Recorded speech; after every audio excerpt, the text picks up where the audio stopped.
All right. Well, thank you everyone for participating in the meeting here on September 2nd. And we're calling it to order at 4:01. So Jennifer, are you taking the attendance? I will. Okay, Melissa. All right. So is there any public comment, Ray? Oh, we got the roll call. Yeah, I'll do roll call really quick. Just so Oh, okay, you want to do the roll call out loud? Yep. So All right. when I call your name, just say here. Bart Bittner. Here. John Borrell. Here. Jim Fruin. I know he's having some issues, but I see his name. Oh, here's Carl. Right now. Diana Hellman. Mary Cramp. Here. Tanya Leffler. Here. Right. Carl Olson. Here. Carl Teichman. Here. Mark Wiley. And Michael Pederini. Here. Okay, perfect. Thank you. Okay. Did you receive any public comment prior to the meeting, Ray? We have not, and nobody Okay. is also present, so no public. Okay. All right. Well, we'll move on to the consent agenda. Does anyone have any comment on items on the consent agenda? Or where's the meetings on the minutes from the previous meeting? We don't have that. I don't have that on my agenda, but we need to approve the minutes from the previous meeting. Under mention, it's under consent agenda item. Oh, A. it's under there. Okay, I see. Yeah. All right. So on item number A, are there any changes to the minutes of the previous meeting, July 1st?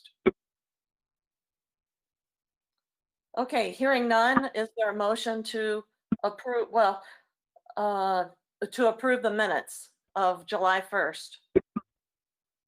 Would we? So moved by Carl Olson. Second? Is there a second? Second from Carl. Or Bart. All right. All in favor of approving the minutes of the July 1st meeting, say aye or raise your hand. Aye. Is there any nays? I don't think so. All right, let's move on to B, the financial reports. There's a recommendation that these be received and filed. Is there any discussion on this or suggested or just discussion? If there isn't, let's have a motion for both B and C together. The planning staff report, the recommendation is that the reports be received and filed. Are there any comments on those reports? Hearing none, could I have a motion to approve items B and C under the consent agenda? So moved to approve items C. Is there a second to that? Who would like to second? Would anyone like to second that motion? Mary, I'll second. Carl. Okay. All right. All in favor, please raise your hand and say aye. Aye. Aye. Thank you. All right, let's move on to the regular agenda, which there are no items. So we'll move on to number 6, items of information. And the first on that is the Regional Housing Initiative. So I will call on Lauren Gibson to go over that. Yeah, I'll just, Yeah, go ahead, Ray. Just 1 second. I just want to note for the record that Mark Wiley just arrived. Okay.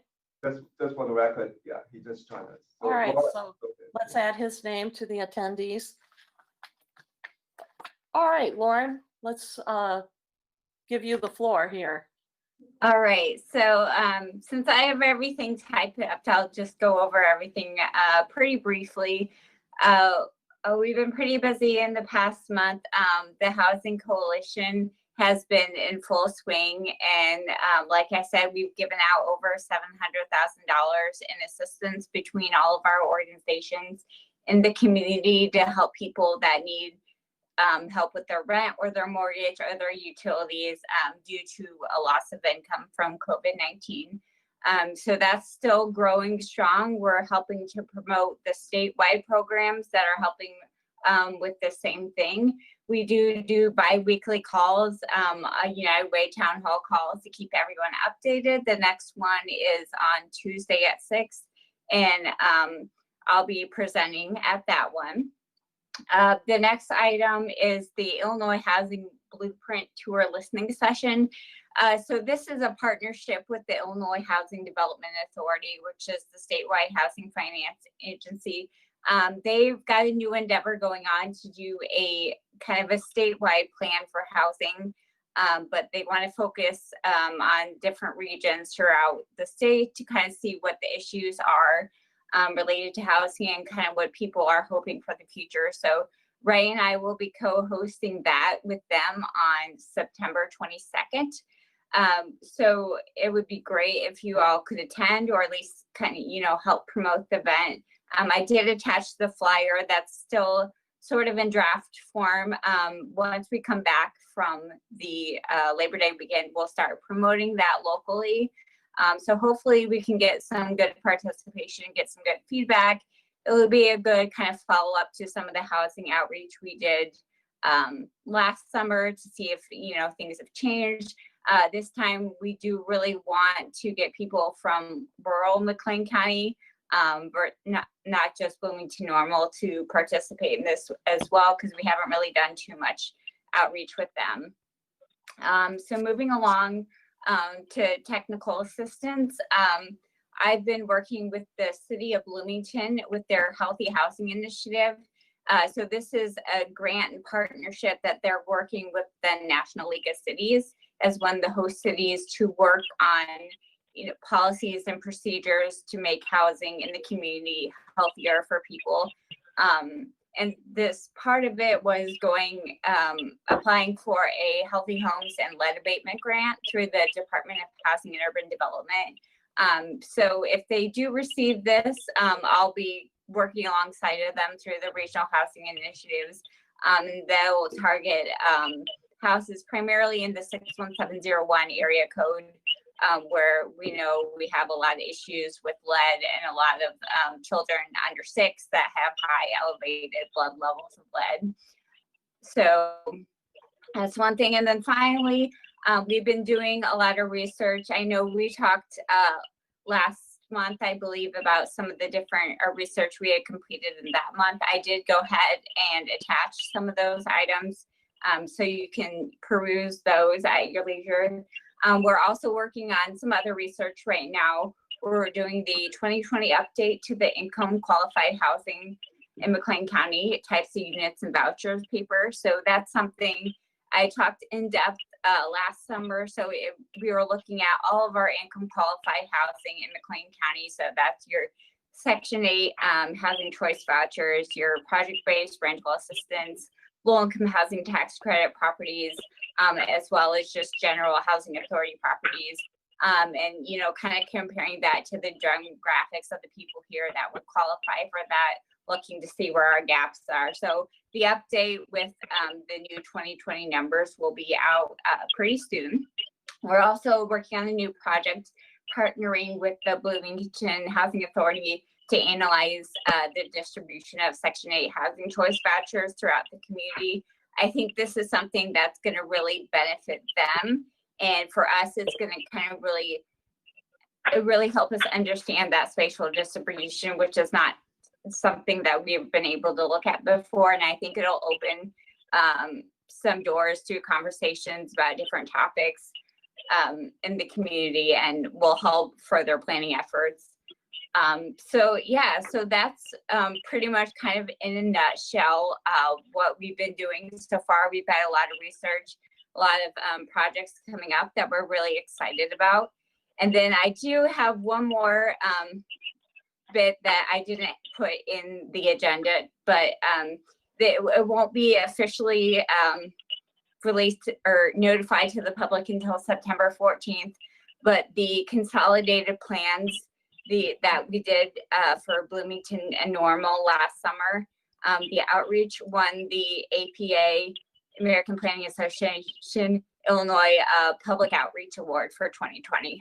So I just finished a interview about that last night via Zoom. So it's going to be, the conference is the 16th through 18th, and the award ceremony will be on the 16th, all virtually, of course. Congratulations. Congratulations. That's great. Are there any questions regarding any of the items that Lauren brought up? Just one quick question. This is Carl from the airport. What was the dollar figure again in the subsidies that were distributed by your office? Well, so it's not our money. It's the coalition's money. So it's, you know, it's the city, it's the town, it's the townships, it's Right. some churches. So it's about 730,000 right now, I think. Okay, thank you very much. Yep. Wonderful. Okay. Are there any other questions for Lauren? Okay, if not, let's move on to the next item, the census. So Alyssa, would you like to tell us about what's happening there? Yep, thanks, Mary. Uh-huh. So I'm just going to recap the report that I typed up for your packets with some updated response numbers in there too, because those are a few days old by now. So I always like to start off with response rates just to give a picture of where we're at in the county. As of yesterday, the US self-response rate is 65, but the Bureau did start releasing full response rates, including door-to-door on top of self-response rates. So the entire nation is 84% enumerated at this point. Illinois is at 70% self-response rate, but 90% full enumeration. So that includes that door-to-door in that number as well. So both of those numbers are above national averages, which is really good. Illinois is actually in 7th place with that stuff. McLean County is at 72% self-response, which is 29th in the state. And unfortunately, the Census Bureau is not releasing door-to-door rates for lower than state level. So all I know for below state level geography is that self-response rate. But like I said, McLean County is at 72%, so that's well above the state and national averages. Bloomington is at just above 73%. And actually, as of yesterday, that's above the 2010 rate.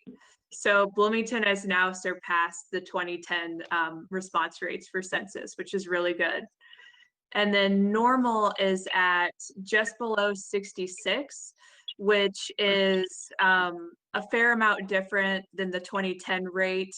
But that discrepancy there is because the way students were enumerated at ISU this time around is different than the way it was in 2010. So we know that all ISU students have been enumerated. So having a little bit lower rate in Normal is not so worrisome because the way that the students were enumerated is not reflected in these percentages because it was an entirely different operation. And then I always like to give the Village of Hudson a shout out because they're at 90%. Well, I shouldn't say 90, it's just under 90% self-response, which is number 4 in the entire state. And they've been number 4 this whole time, like since mid-March when enumeration started, Hudson has been number 4 in the state the whole time. Wow. Yeah, and then, you know, just a reminder again that our university populations, both on and off campus, have been counted. But those numbers are not included in the maps that you'll see floating around or the maps that I've sent you in the past, just because that's a different that's a different operation under the Census Bureau than the one that goes into the maps. So if you see any maps and you notice that it looks sort of iffy around ISU, like the tracks around ISU, that's just because those students were counted, but under a different operation. And then,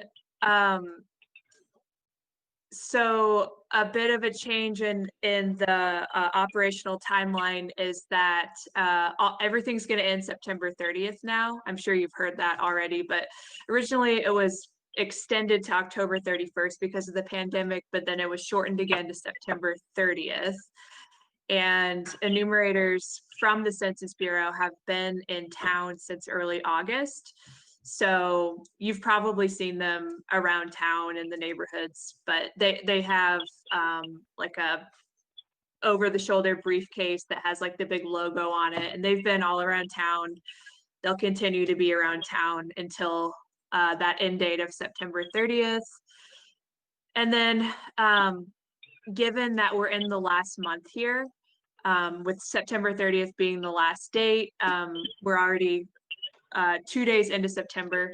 So our office, along with all of our partners at the Complete Count Committee or the CCC, have been working really diligently to get materials out all around the county.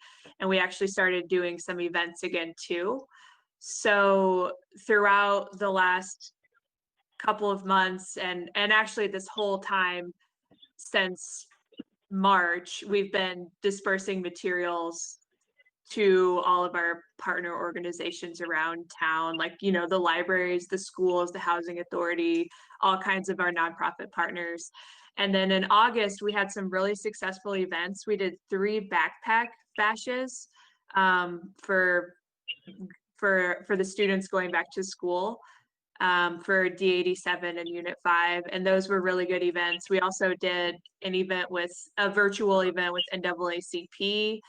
And then we also organized for enumerators from the Bureau to come down and actually count people at events, like table events, and count them on the spot.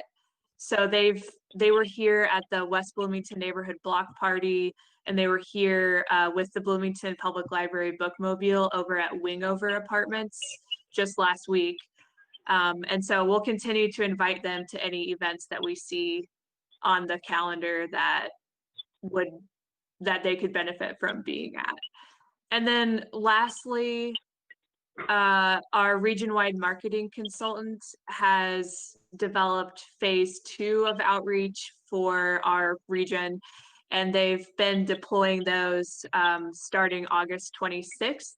And I just met with them earlier today, and they were showing us all the, you know, I'm not great with their terminology, like click-through rates and all that kind of stuff, but they were showing us that this new phase that they did with new creative materials is having really high engagements on the internet, much higher than industry averages.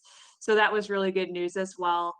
So all in all, I mean, we're still going to keep pushing during this last month. We're going to try to get a couple more events in at least. I'm going to work with some food pantries in town to maybe get some enumerators at those. But we're just pushing through, but we're in decent shape so far. So that's all I got. So any questions? No, it sounds like, I mean, I'm sure you'll be very happy when this project is completed. And you've had a lot of challenges that you've been able to address very well in order to keep the response rate even with what the previous census was. So congratulations on that. All right. If there's no questions, let's move on to Vision I think Zero, Ray has something. item C on the information and discussion. Okay, Jennifer or Ray, would you like to take that? Can you hear me? I can't hear you. You guys are muted. Am I muted? Oh, No, no, you're not you're muted. muted. Here we go. Thank you. With Okay. this Ray technical and difficulty, Jennifer. Yeah, with the mouse, so. Okay. So, could you, tackle the Vision Zero safety project update?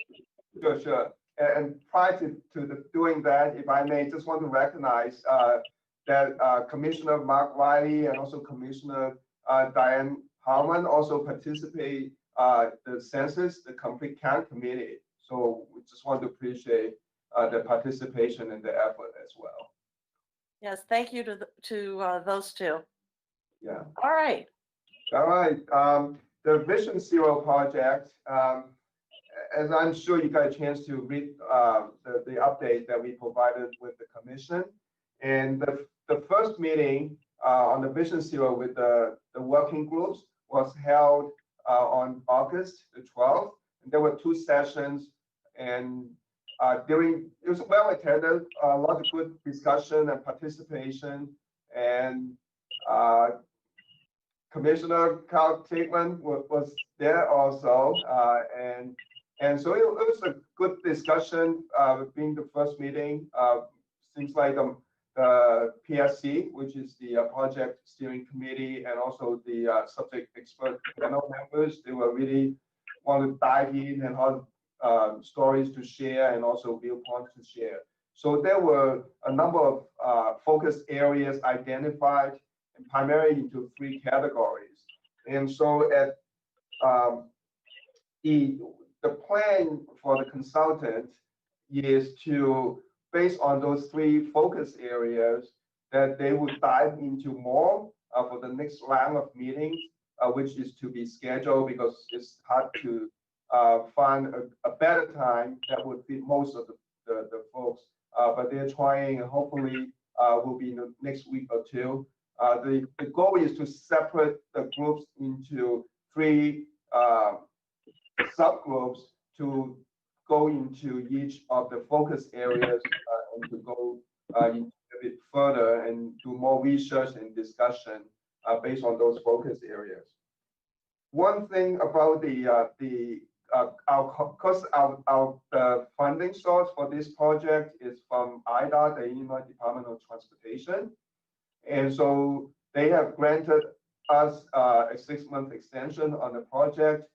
So technically, to June of next year will be when the contract will expire. But we hope that we won't take that long. We'll just keep proceeding. We recognize because of COVID, there might be some limitations in terms of public participations or community engagement. But we'll do our best, but we'll keep moving on despite the contract extension, and then we're working with the consultants on that. So that's kind of brief review and update. Jennifer, if anything to add, or if any questions from the commission.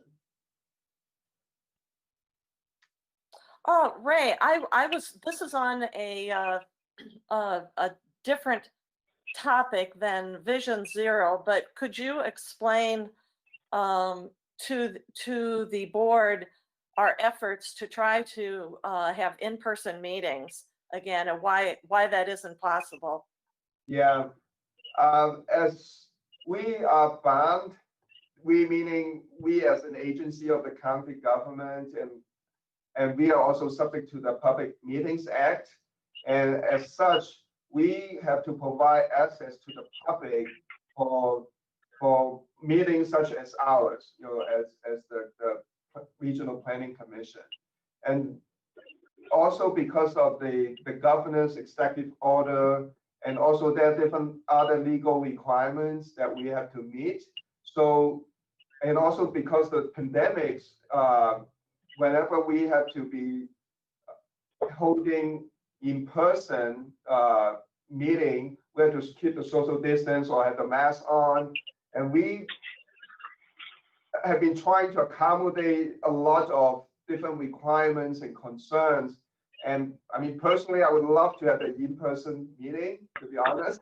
But then because all the different restrictions, then we have to provide both the in-person, some of our staff are in this room, because it's sufficient distance and we have the mask on.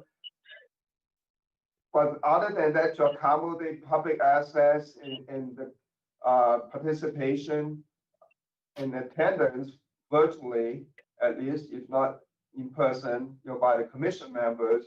So we had to kind of resort to the virtual meeting, and I wish there's something more we can do.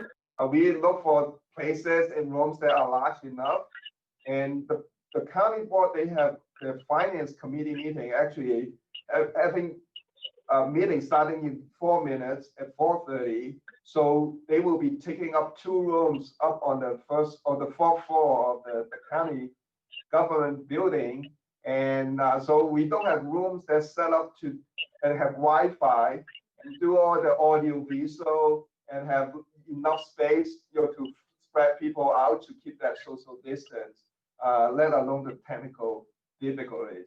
And so with all those that we have to face and deal with and subject to, so the best thing we can do, at least for now, would be to hold a virtual meeting with you all, and then we'll have the staff, some of them not here, but then most of us are here, and just make it easier to answer questions if you have any. So I appreciate the patience.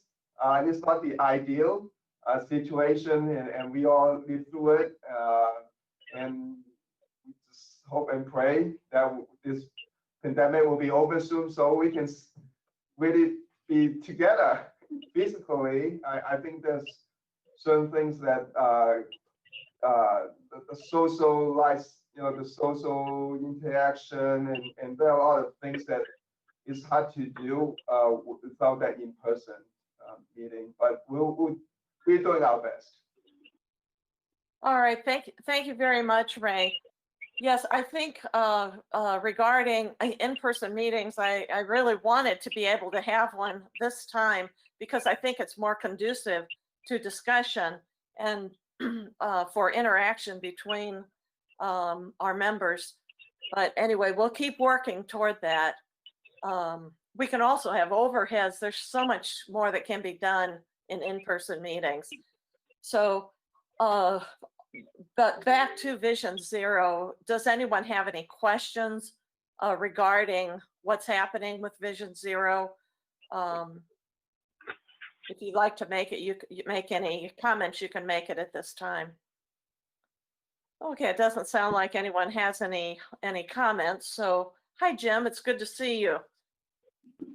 Sorry to come in late. That's okay. So, there's nothing else on the agenda. I appreciate everyone participating so we could get a quorum on this. And I wish you all safe and that you're staying well and happy. So Yeah. Anyway, thanks so much. Could I have If I may? Yes. Yeah, I just want to take the opportunity to introduce our new fellow, Stevenson Fellow from ISU. Last year we had one who left just in July, and then now we have Melissa Quimby, and she just waved. If you are on screen, that you can see her. Okay. Yeah, so Melissa Quimby is our new fellow with Stevenson Center, which deals with a lot of economic and community development programs. And Melissa has a background actually in public health, but her interest is so diverse, and you want to get into community development and also economic development. And so we're so happy to have her. And as you know, in the planning scenes these days, public health is so important. And actually for the last 5-10 years, public health element, it's kind of got integrated into a lot of the planning decisions. So I personally, I hope, some of the skills and knowledge that Melissa has, can, help us, the planning process and making sure we also look from that angle as well. And so just want to introduce Melissa. Anything you want to say, Melissa? No, I would just like to say hi to everyone and thank you for the warm welcome. Right. Good, All good, right, good. well, welcome to the Planning Commission, Melissa. You're welcome. I hope we get to see you in person sometime soon. Oh, I hope so too. Right, right. And then I think just for kind of a heads up, we probably will have a meeting next month also, because we've been kind of working on the budget for 2021, kind of to coincide with the county budgeting process and timetable. So next month at the next meeting, we'll send out more information, but just want to give you a heads up. We probably will have a meeting so that we can bring the proposed budget to you. Okay. Okay, do I have a motion to adjourn? Motion to adjourn. All right, Tanya, is there a second to Tanya's motion? Second, John All Burrow. right. All right, everyone in favor, raise your hand or say aye. Aye. All right, take care, everyone. Thanks so much.